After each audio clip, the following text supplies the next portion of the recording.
Welcome to tonight's Authors Talk, everyone. I wanted to tell you just a little bit about me and my late co-author, Martin M. Pegler, before diving into some of the content on our new book.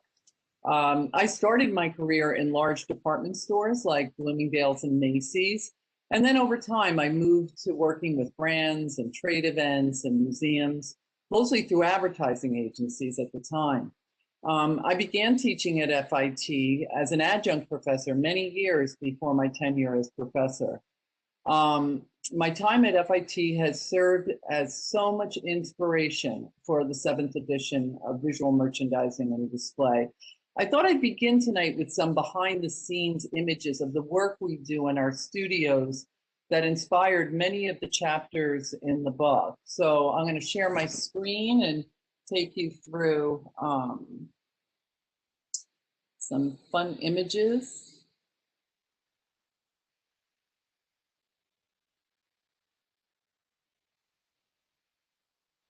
There we go. I've always referred to FIT and our program as a creative think tank. This is a place where students can experiment, breathe, and live design. There's so many places on campus for us to display. We have a window, our program has a window on 7th Avenue, which presents itself as a wonderful place for students to work. We also have the new lobby as an area where students can create exhibits. And we have windows throughout the college. So it works really nicely for public displays.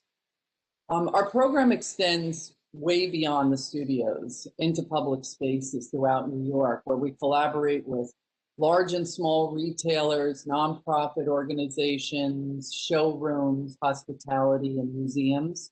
One of my favorite projects here is the project we did in the Flatiron Building. But the top image is a fantastic table we did with DIFA. And of course, the window below is on campus. But the students work both dimensionally and digitally, which is a lot of fun. We have state-of-the-art studios, a full wood shop with a CNC router, a laser cutter. We have a graphics design lab with a vinyl cutter and large format printing capability that allows the students to realize their designs in 3D. And of course, with the help of faculty and technicians, they're able to complete some really wonderful projects. These experiences in the labs inspired me to write a lot of the new chapters, especially the one on materials and graphics. We develop new and exciting projects each semester, both small and large scale in our fabrication studios. It really depends upon the student and what they're studying. Even for non-major students, we have classes that allow them to work smaller scale foam core models, but some of the students who are determining what their major are can come in and work with a lot of the equipment the same way our majors can. But these projects are to kind of prove your design concept, and we think it's important for students to work with a wide range of materials and equipment. Love this image. Students here are working on a public display installation. On the left, Lauren is using, believe it or not, those are all beams to create a brick pattern on a display for Whole Foods that we're about to install. Stephanie in the middle there is freezing a mannequin into a sculpture. You'll see that in another slide later on. And Sam and Maria are engineering how they're going to hang this holiday display. I talk a lot about this in chapter 11 and about creating seasonal displays. And some of our projects are geared for museums. Not everything is about retail. This one was designed to attract visitors to the butterfly exhibit at the American Museum of Natural History. We were fabricating a giant butterfly. I think we had just finished routing the wings. You can see Professor Glenn Sicoli there, making sure that the scale is going to work. But what was exciting about this is we mechanized it. So when we installed it in the window, the wings fluttered. And light and sound and motion is a big part of what we do. Much of that is covered in chapter 4 of the text. New York City is our campus. That's a beautiful thing, and that includes showrooms, trade events like the Javits Center. We go to Biz Bash, which is an event-based trade show each year. We regularly visit suppliers, manufacturers for demonstrations. We visit the floral industry, Canal Street lighting, and many other valuable resources. In chapter 26, I provide information on trade organizations and how to navigate industry resources. Even if you aren't located in New York City, there are a lot of ways that you can connect locally. I feature a lineup of fantastic guest speakers and industry luminaries each semester to inspire students. I think this is really important. Our alumni are one of our greatest resources. On the left, we have Stacy Savino. She started out as a window designer at Bergdorf Goodman. She is now a wardrobe stylist for award-winning films. So she really inspires our students who are interested in set design. Tom Beebe on the right, well, he was a protege of the late Gene Moore of Tiffany and Company. We look at Gene Moore as kind of the father of display. Each year, Tom brings the legacy of our industry into the classroom. We've done a couple wonderful projects with him in stores on Madison Avenue. I think it's important to provide ways for industry to connect with students, and I cover this in chapter 27 in the career and opportunities area in visual merchandising. Here we see Morgan mounting her capstone project. That's an 8th semester project. She's featuring the Innocence Project. She developed a really compelling narrative to talk about people who had been wrongly convicted, and she felt quite passionate about this organization. In chapter 22, I go into how to develop themes and narratives for exhibitions or institutional displays. I want to add that all the students do the production themselves, which helps them in overseeing installers in the future. They may not be doing all of this work on site, but it definitely sharpens their understanding.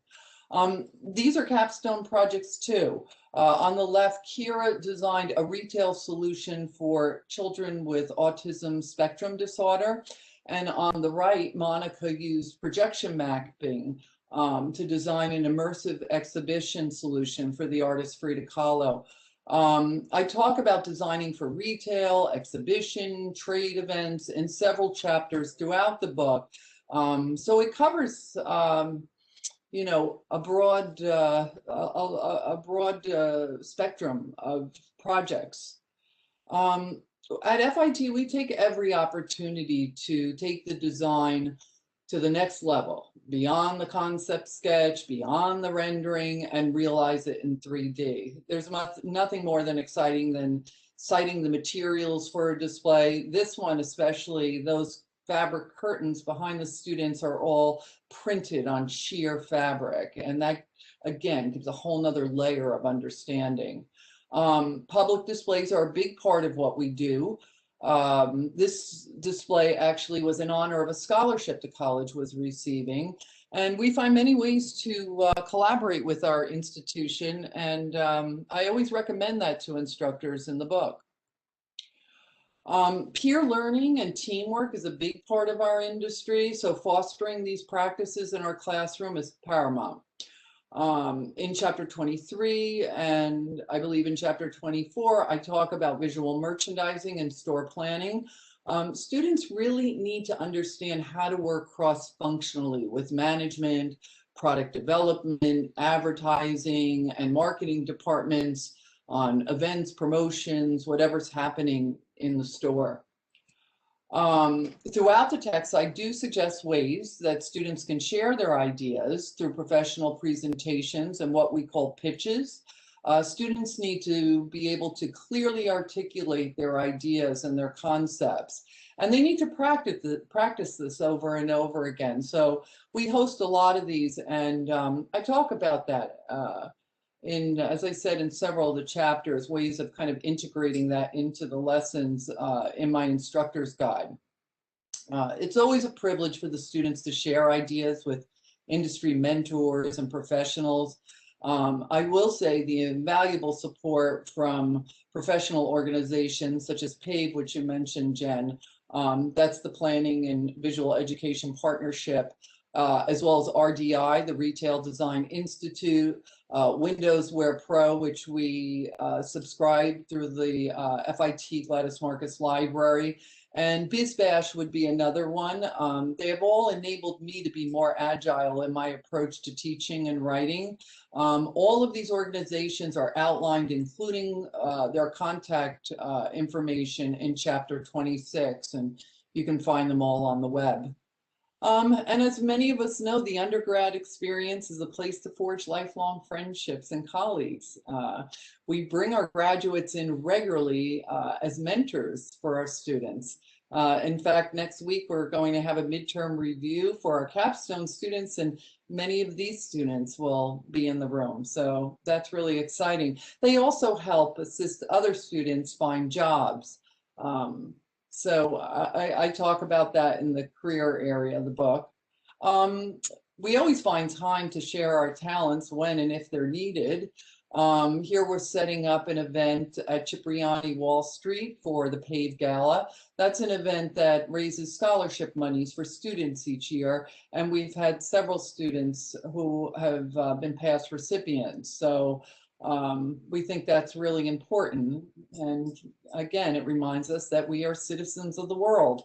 Habitat for Humanity and God's Love We Deliver are two other organizations we've partnered with through our friend and advisory member, David Turbine from DK Display. But one of my passions is narrowing the gap between the industry and the classroom. We do a lot of special projects. Here, the students are working with independent retailers in Harlem. The group on the lower left are working on a holiday window in the Flatiron building, or on the lower right, excuse me. If you have any ideas how we can collaborate, please reach out to me on LinkedIn or social media or my FIT email. I'm always looking for new opportunities for the students to engage with industry. For 2 consecutive years, I took a store window design course to Harlem. The community provided a breadth of cultural inspiration for the students, and they intertwined that with their design projects while achieving the course's learning outcomes. We worked with salons, yoga studios, local restaurants, a liquor store, apparel shops, but it was really fantastic. They delved into the Harlem Renaissance period through art and architecture, food, historical events, all while designing store windows.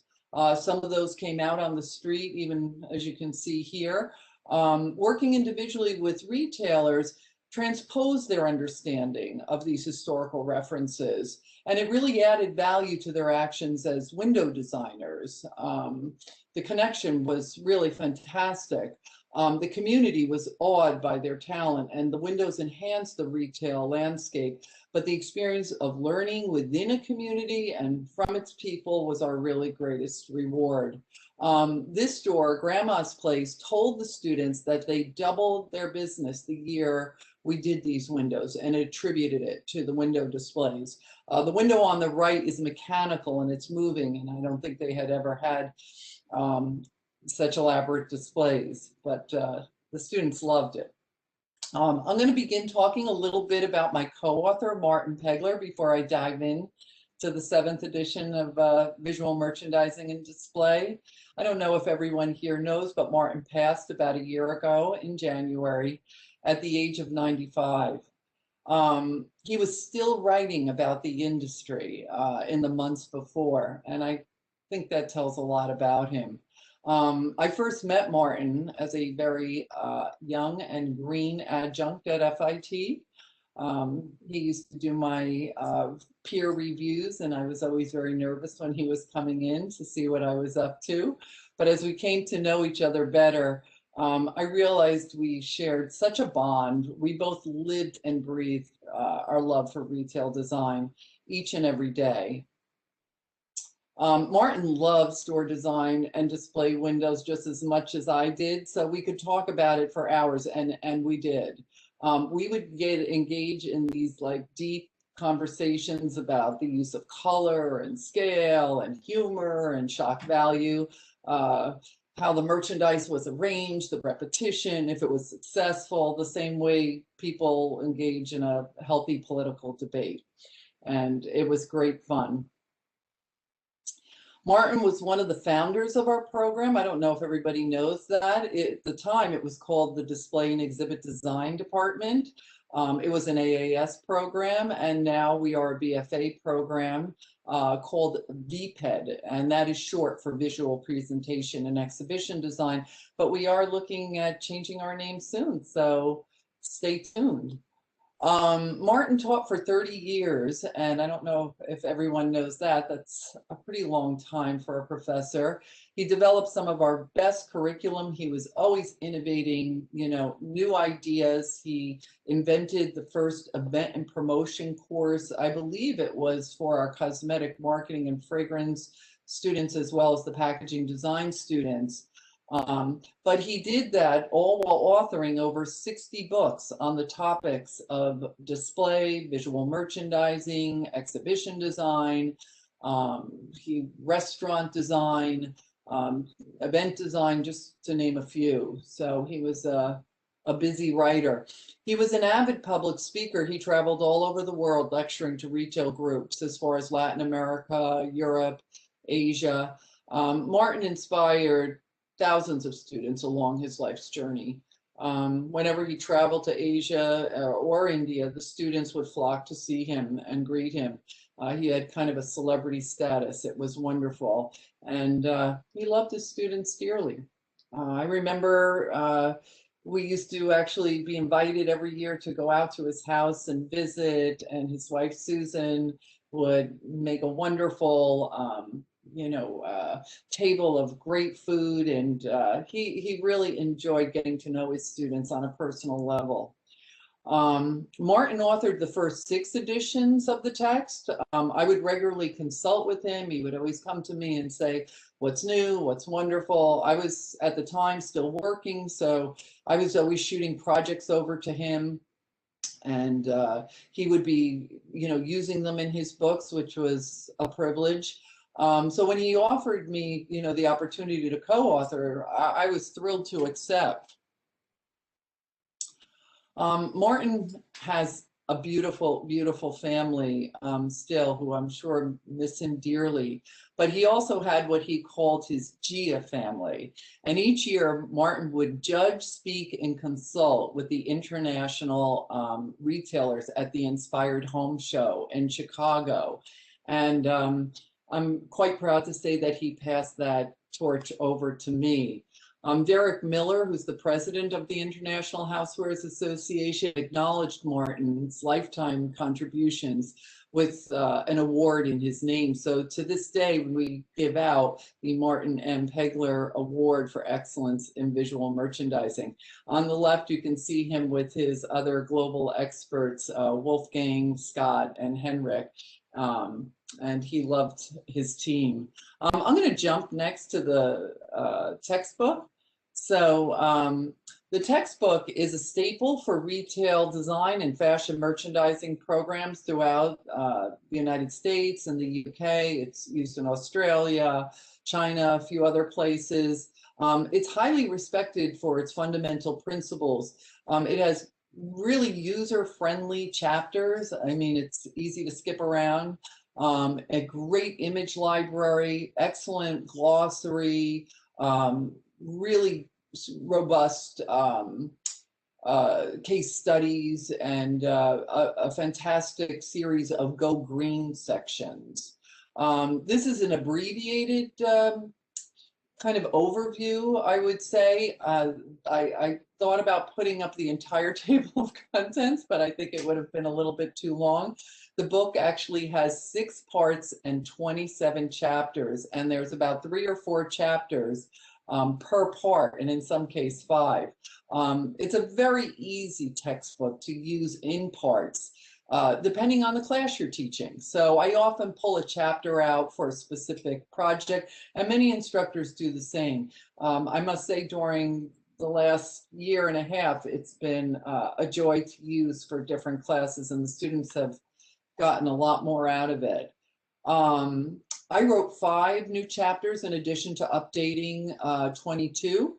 Martin and I collected over 500 plus new images for the text, and we used Getty images.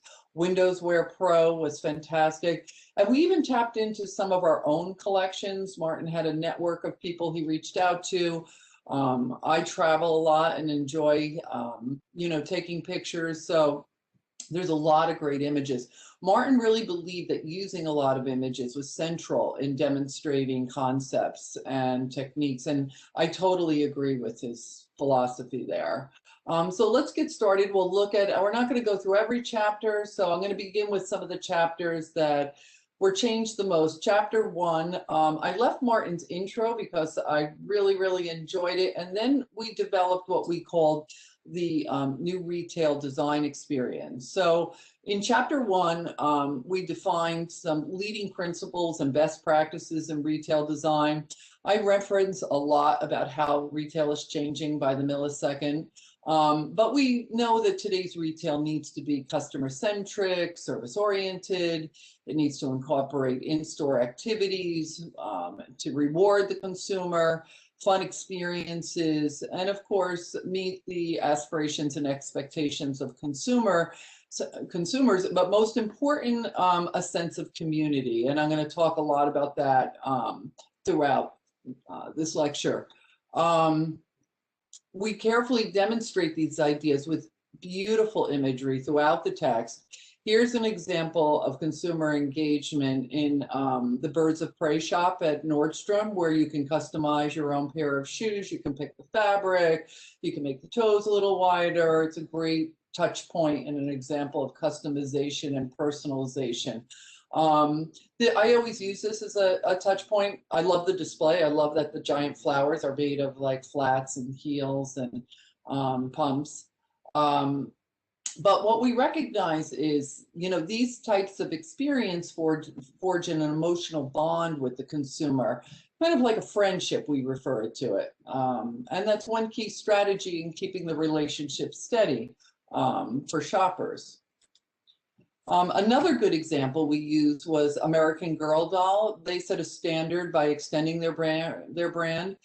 They provide personal services, not only for girls, but their dolls. They have salons in their stores. They've also partnered with a lot of New York hotels for people who are traveling and bringing their children into town.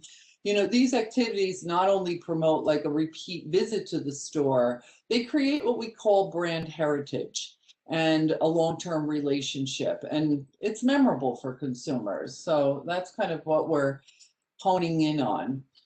We identify key brand strategies like building kinship. We use Lululemon and I think SoulCycle as examples in chapter 1. But we also talk about this in chapter 25 under community and experiential stores. But we talk about comfort and customer-focused spaces that are core to humanizing the retail experience. Spaces where like-minded people can come together, they can connect and network and share ideas. In this same chapter, I also focused on brands that promote quality, transparency, and sustainability. The examples I give here are Everlane and Girlfriend Collective. We recognize that customers are forming emotional bonds with brands and businesses that align with their beliefs. That began with the millennial generation. And then that generation is rewarding them with their loyalty. So we sometimes refer to these as generous brands, and that's an industry term. I highlight a lot of sensory experiences like the Starbucks Roastery, which is more than a place to buy coffee. It's an immersive environment. We know that consumers enjoy the opportunity to taste, to listen, to smell, and to test products. that boost the appeal of sensory motivation. The store design and sustainable materials do a great job at elevating the environment to the next layer at the Roastery. I don't know if you guys have been there. It's just beautiful. We all love a selfie. I mean, that's not going away. We enjoy filters, geotags. I think fashion retailers and pop-up exhibitions will continue to provide platforms for shoppers to share, you know, dressing room selfies with their friends, or walls, you know, Instagram walls as we see here. And coming out of COVID, we see these opportunities are still taking place. This is the Makeup Museum in the Meatpacking District of New York City, and this was during the summer. So this was really designed very nicely for social distancing. But drive-through events are also trending throughout the country. I saw several featured on the BizBash website last semester that I shared with students. Let's jump to chapter 5. We're still in part 1. This would be the last chapter in part 1, and it's called the design process. I wrote this at the request of several professors who are actively using the book, and I developed the chapter completely, you know, based on the design process and how that kind of rolls out. Many fashion merchandising programs don't have studio classes, depending on what the institution is how it's structured, but they find this now they're finding this chapter very helpful if their grads need to work with vendors in the future. So by popular request, I worked on this. This diagram illustrates all phases of the design process, beginning with a design directive, and I would look at the center of this here. Or we sometimes call the design directive a design brief. And that's the beginning. So that's like the heart of where the design comes from. From the brief or the directive, whichever you want to call it, and there's a lot of names for that, including brand diaries and whatnot, we begin developing concepts on an inspiration board. The inspiration board is a gathering of images. It's just, again, a time for ideas to explode. And then we begin researching, of course, the brand's image. And of course, we're extracting that from the design directive. The next step, we're sketching ideas out. From there, we move into fabricating or prototyping a model. We might be citing materials. And then it's time to begin a more formal presentation, and that's where it leads to computer renderings. And then once computer renderings are complete, we fold all of that research, sketches, prototyping into a presentation, or what we call a pitch deck. Once that project is approved, then it goes forward into production. We're procuring everything that we cited and all the materials, and then it gets installed. So it's important for students to really understand that, especially, again, when working with vendors. To illustrate the design process a little bit better and more clearly, I used a Burt's Bees case study provided by the Royal Promotions Group. And they are a leading retail design firm here in Manhattan, and they were very generous to loan me this case study for the book. The Burt's Bees case study illustrates the importance of branding tools as a starting point, or what we call the universal retail design language. And that's made up of logos, patterns, imagery, colors, and materials. Brands do a lot of research exercises, and I believe students should do the same. It's a good practice to have students develop word lists that identify the brand's attributes and things that we can extract from its positioning statement and its colors as well. Identifying exactly what the brand stands for and what the brand colors project is important to really grasping and understanding what the brand is about. In chapter 2, we dive deep into the meaning of color and how textures and materials influence color. That also ties in with our chapter on materials. I will say that each chapter works really well to complement another chapter. But it's fun to think about what Burt's Bees stands for, and have students, again, just write ideas. And in this particular case for Royal Promotions Group, it was about the marriage of health and beauty, or being socially and environmentally responsible. You know, Burt's Bees definitely has high standards, but it's a little quirky. So being able to identify that can really influence the way we design. Next, colors and imagery are selected and transformed into inspiration or a mood board. This articulates the design direction of the project. There can be many mood boards, by the way, for a project. This color arrangement provides an understanding of how we can break down color for specific categories, as you see in the lower left. We examined the various logos, and sometimes there's more than one, sometimes there's not, and the patterns within the brand. And then we cite how they can play a role in articulating the overall design. Some applications can refer to packaging or tissue paper or marketing material. However, we could be talking about patterns that can be used on a reusable tote or a wallpaper surface or upholstery in a branded environment.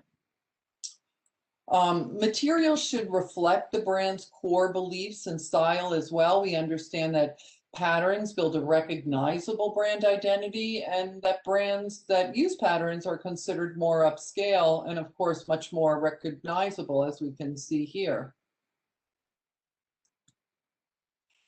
By gathering inspiration images that represent the brand's image, we can start to suggest design shapes or color stories. This is how we develop an accurate design concept for the store and brand, as well as looking at demographics and much more. And the book dives and covers into each sector of that. That then leads to the development of the floor plans, as you see here on the right, and then the renderings. And the same approach applies to designing fixturing and experiences in the overall space. And it applies as well to like floor and counter units that we might be using for point of purchase, which is covered in chapter 1.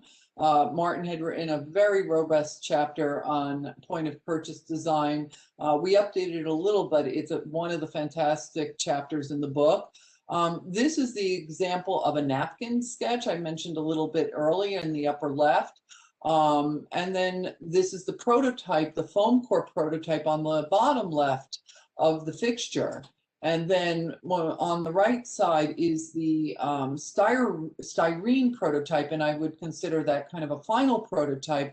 And that demonstrates capability and how price points are going to be handled, how the product is going to work and be dispensed. So the chapter also discusses topics like reverse engineering, costs, turnaround times.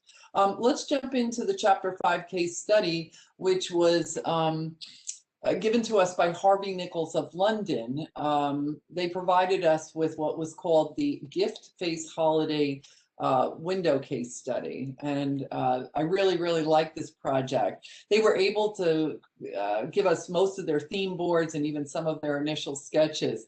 Janet Wardley is the head of visual display for Harvey Nichols, and she explained that the discussions and planning for windows for holiday begin typically in April. I know here in New York, some of them start in January and some of them start even the year before. In this case, she said the marketing department presented them with the idea of gift and face in March, and that was actually before their own creative meeting. So they had something to jump off of. The challenge was how to work out you know, the concept of gift and face and integrate it with the, you know, the windows, because gift and face was part of a marketing campaign that the store was doing at the time. They really wanted to capture the playfulness of the season while maintaining the Christmas spirit, and the Brits love their Christmas windows. They actually drew their inspiration from the disco era. She cites that a number of their team were children of the 70s and fortunately had vivid memories of that time to draw from inspiration. And it's true, the 70s was such an iconic period, you know, especially if you think about it was a breeding ground for creativity from emerging fashion trends to what, Studio 54, Liza Minnelli, Ziggy Stardust. So they tapped into those feelings of nostalgia that people have for that time period. These are their actual initial sketches, and some of it's just on lined paper. So this is a team of people who are sitting around and ideating. You know, they played around with the facade first, and then they thought about a Christmas stocking. But again, they were really faced with the idea of a gift base. So they settled on the concept of constructing their own version of a gift base.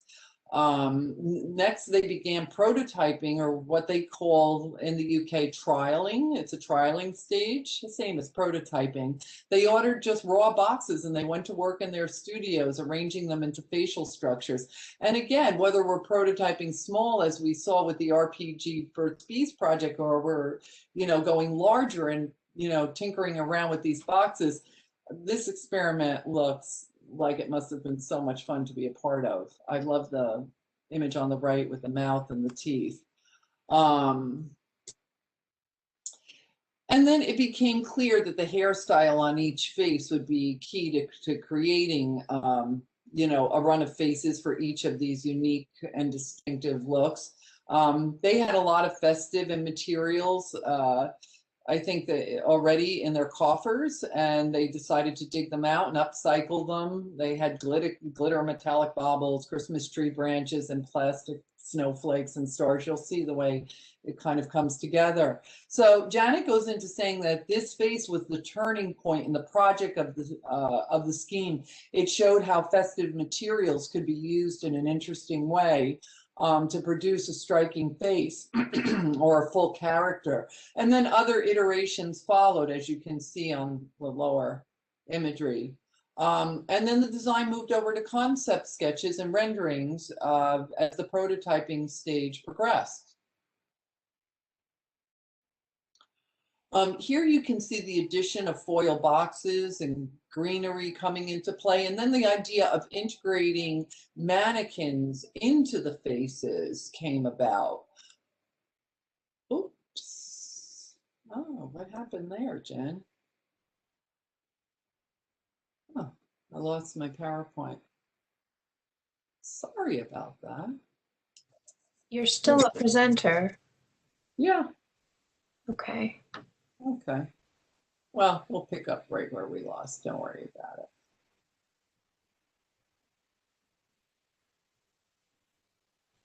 Yeah, I think we were right about here.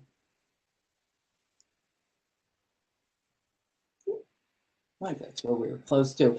So they actually repurposed many of their ornaments, as I said. They had these snowflakes and stalactites and icicles laying around their studio, so they began to glue them in place and create kind of a spiky hairstyle. But this is the overall display. This is the store exterior of Harvey Nichols in London. The window architecture was lit using colorful. Yes. And sorry, we can't see your presentation. Is it up? Oh, yeah, sorry. Okay. Oops. How's that? There we go. Oh, there we go. We'll go back to full screen. So this is, as I said, the exterior of the store of Harvey Nichols in London. The architecture of the store was actually illuminated with these wonderful, colorful LED lights. And then you can see the work in the windows, but they used paillettes, plastic paillettes, on the exterior of the building. And of course, the mirror balls also help to kind of spread all of that lighting about. I'll quickly take you through the bank of windows to see the different faces they created. These are absolutely phenomenal. I love the paper chains, all the texture and the bling and the glitz, but the faces themselves and the eyelashes and details, love the stars. And the symmetry of the mannequins is spectacular in these windows. In chapter 12 in the book, I cover everything you need to know about working with mannequins and mannequin alternatives, how to buy them, what one suits a brand, um, using these kind of colorful mannequins within the face of structure of these giant gift faces was really, I think, like key to their success, and it added like a whole nother layer to them. It's fun because it's symmetrical and the windows are very symmetrical. And I talk about techniques such as using symmetry and asymmetry or fantasy in chapter 10. Now we're going to jump to part 5. I'm going to take you to chapter 25, which is about community and experiential stores. And then I have a case study that kind of follows this nicely. And yes, we have about 10 or so minutes for questioning that we'd like to open up to. Oh, so good. if you can Wind up. Yeah. Yes, so ma'am. yeah, so we'll wind up. Okay, thank you. Again, chapter 25 is about placemaking or creating people-centered spaces, places that are comfortable and accessible in an involved community. These ideas kind of stem from Generation Z as well as millennials, their love for flea marketing or local festivals or travel or community events kind of led into the success. And the examples I use here are Shinola. So this was actually in the opening of their Brooklyn store where they launched a Jackie Robinson Day and a Jackie Robinson watch. But we're looking at stores that are experiential, that have gallery environments or artistic influences.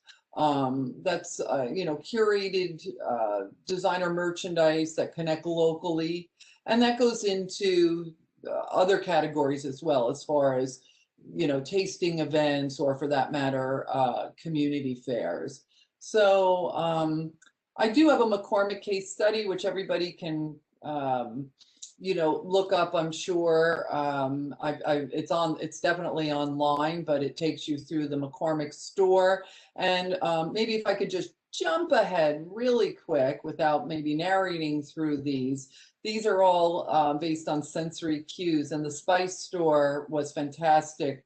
Love the red caps. But this is my last slide. I wanted to let you know that throughout the book, in every single chapter, there is something about sustainability. That is an action, not a trend. And we at FIT really believe in making our students global citizens. We have a lot of power in our hands to influence and educate people in the world, so we don't take that lightly. But these are all the chapters that have their own sustainable section. So chapter 1, chapter 3, 12, 14, 17, and 24. So thank you, and I'm open to any questions or ideas or thoughts or collaborations that you guys might want to share with me. So let me know what you're thinking, and I hope you enjoyed that. You can enter in the chat. Well, to start off, we have some questions too. Okay. Let's see. How do you see retail and visual merchandising changing? And has COVID had any impact on this? Well, COVID certainly has. I think we've all become incredibly comfortable ordering things from our own home, but at the same time, I don't know about you, Jen, personally, but I am so tired of ordering everything online that I will secretly admit to sneaking out to Target with a mask on in the midst of COVID at one point in time, really to observe and watch how people were shopping. But yes, actually that is a topic that has been in our classroom, and we've had a lot of experts weigh in. And one of the answers, I'll talk about Ro Palermo, who was in our classroom. She hails from working through, I think, Lord & Taylor's and a lot of different brands. But we were talking about seeing hospitality and retail come together. In other words, if we're going to visit a store, we're not going there just to buy goods. We can do that online. I think you have to reward the customer with experiences and other opportunities or services or things that we can dive into, or fun activities, just meeting up with someone when this is all over.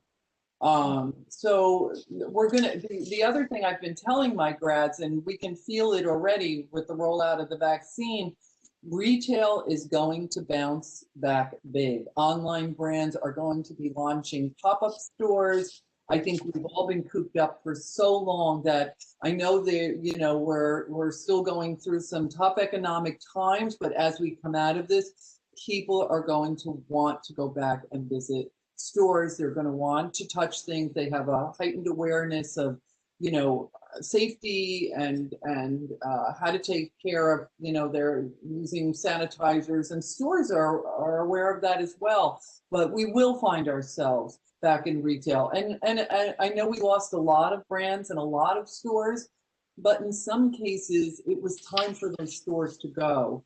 Unfortunately, consumers have changed. We don't want to travel up an escalator 8 floors to, you know, find our home goods item that we were looking for. We want with it, you know, that's what online shopping has given us, like great ease. So I think the customer is looking for, you know, a much more streamlined experience and a lot more what we call edutainment or entertainment.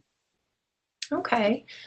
So what do you anticipate as the next few years, though, post-COVID? For the next few years, a boom. A boom. I think we can definitely see a boom. I'm not saying that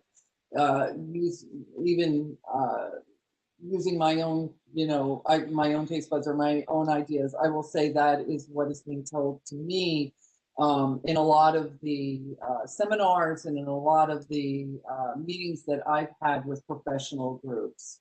As I said, it's not going to happen, you know, in this summer. It might start, we'll see it rolling out more in the fall. But, you know, we're going to be looking at a new age of retail. But again, it's all about the experience. And again, we might be having a shopping experience, but we might be sitting poolside while we're having it. So I'm looking forward to this. Nice, nice. Could you tell us a little bit more about Pave Global and Yeah. what you do there? Sure. I'm currently VP on the board. I also work on the gala. But PAVE is an organization I feel very passionate about.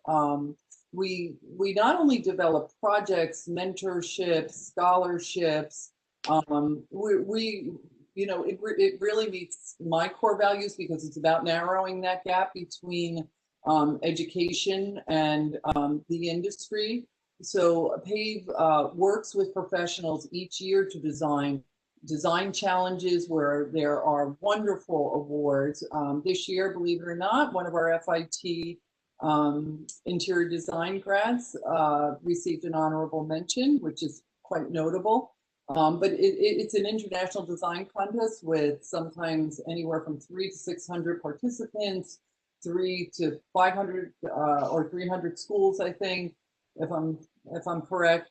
But it's an organization made up of devoted industry members who volunteer their time and come together in order to help students who are really interested in retail design. So we're fostering and helping out that next generation of designer.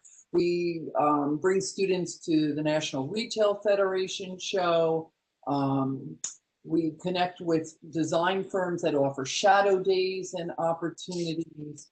And we sponsor students for a lot of activities, so it's fantastic. Another great one would be the Retail Design Institute, as I mentioned as well.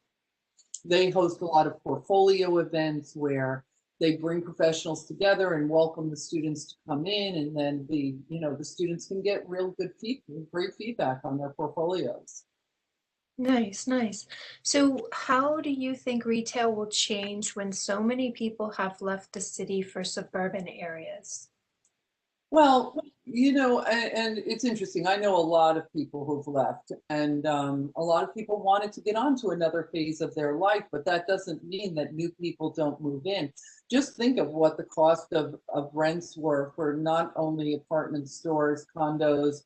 Um, you know, a lot of people are now finding that the city is a little bit more affordable and accessible to them. So I'm not going to say there's an overnight rebirth, but the city's going to reinvent itself. It always has, and it always will. New York City is, the center of fashion and activity for retail. I think it's really just a matter of time. And I spoke with Dean Richards just the other day, and I said, I just can't wait for opportunities to connect with New York retailers to work on projects to revitalize the city. There's already been a few. I know Tom Beebe, who I mentioned, had invited the students up to Madison Avenue during COVID to work outside and to mount some really fun sculptures to bring people back to the Madison Avenue. So I think we're going to see big partnerships. I think we're going to see a lot of people coming together, to help New York City through this. And I'm excited to be a part of that. Nice, nice. So last question, any advice for people wanting to get into the industry right now? Yeah, I think it's an industry that has a lot of different pathways. So whether you really like working in with the hands-on aspect, or you want to work in a store, or you want to create props, or you want to design for a firm. Of course, if you're going to design for a firm or a formal organization, like an museum and exhibition, you're going to have formal training. We offer a lot of different courses that you can take. FIT has, as you know, Hot Topics teaches a lot of like the Adobe, programs for people who just want to retool. But at the same time, I would say we have a fantastic one-year program in the CD, the Communication Design Pathways program, where if you are not from the industry, you can quickly jump in and do an accelerated one-year program and become a designer. From that point, you can jump into a host of other majors, including ours, and packaging design, graphic design, and advertising and digital design. But if you're also someone who wants to, freelance or go out or get involved, and you have some artistic talent, the best way to start is with a portfolio and to target, stores. We do have some continuing ed classes that I would recommend taking. We have a great night course for people who just want to, again, start to experience some of the techniques and play with them. That's a DE 101 course, and we offer it each semester during the evening. Great. Thank you so much. Yeah. So thank you for your great presentation tonight. There are no further questions. We appreciate having you here. And for those of you still with us, for more information on FIT authors or how to submit to be featured, go to the website at authors.fitnyc.edu. You can also follow us on Instagram for info on upcoming FIT authors talks at FIT NYC Library. Thank you for joining us and have a great evening. Thank you. Thanks for having me. Thanks, everyone. Bye. Bye-bye. Good night.